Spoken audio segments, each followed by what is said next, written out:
Bonjour à tous. Bonjour à toutes. Édition de mars 2014. Bonjour Joël. Bonjour Jennifer. Faisons un point sur la journée d'action du 18 mars dernier. Oui, les Havrais étaient nombreux dans la rue pour lutter contre. Le pacte de compétitivité. C'est cela, oui. La remise en cause de Pôle emploi. Et pour l'augmentation des salaires, des pensions de retraite, mais aussi pour l'emploi. Le fabuleux cadeau du gouvernement fait au patronat. Les hospitaliers, Presque aussi nombreux que les dockers, se sont réunis à Flaubert pour se mettre en marche direction le palais de justice, avec pour revendication, augmentation et rattrapage de nos salaires, gelés depuis bien trop longtemps, l'embauche d'emplois statutaires, marre des emplois précaires, arrêt des restructurations, des fermetures de lits et des suppressions de postes. et aussi l'abrogation de la loi HPST. Le palais de justice, lieu de ralliement hautement symbolique, puisque le 31 mars prochain sera donné le verdict pour nos 4 militants CGT. N'y aurait-il pas une volonté de vouloir guillotiner pour l'exemple ? Quelques images tout de suite.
Avancez jusqu'au carrefour.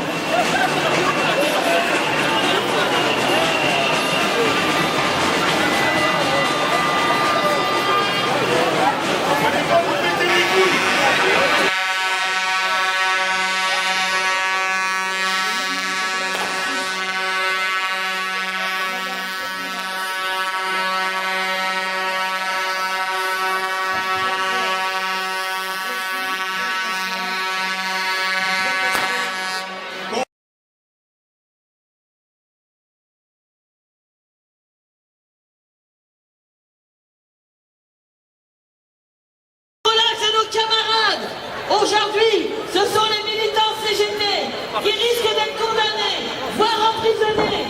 Demain, ce sera vous dans les entreprises, car à travers nos militants... Passons maintenant aux infos locales. Oui Joël, on nous parle aujourd'hui d'un projet de soins avec pour axe central la bienveillance et la bientraitance. La bientraitance, la bien quoi ? Serait-ce les congés imposés? Ou revenir sur nos RTT ? Ou encore les changements de poste répétés? Ou bien les départs en retraite très anticipés ? Et les coups de téléphone désespérés? Faire dormir les patients dans une salle télé ou en fumée ? Serait-ce un encadrement acculé, fatigué, non écouté?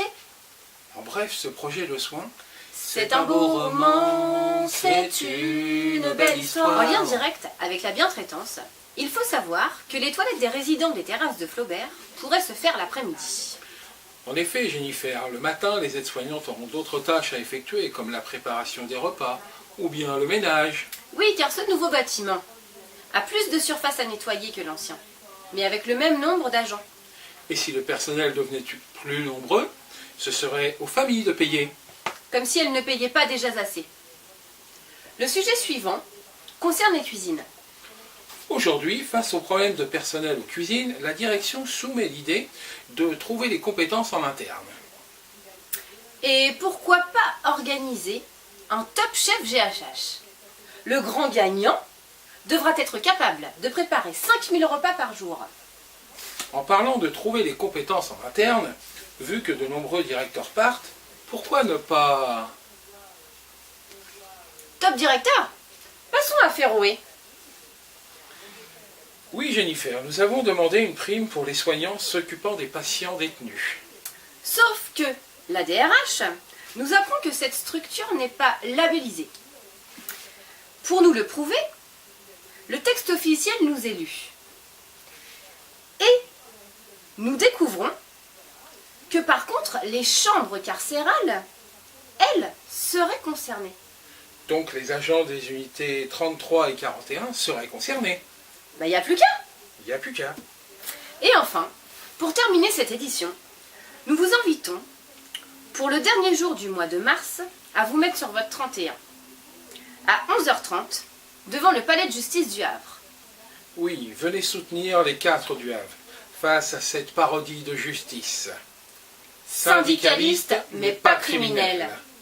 Au revoir Joël, et rendez-vous au mois d'avril pour la prochaine édition. Au revoir Jennifer. Abonnez-vous à la chaîne.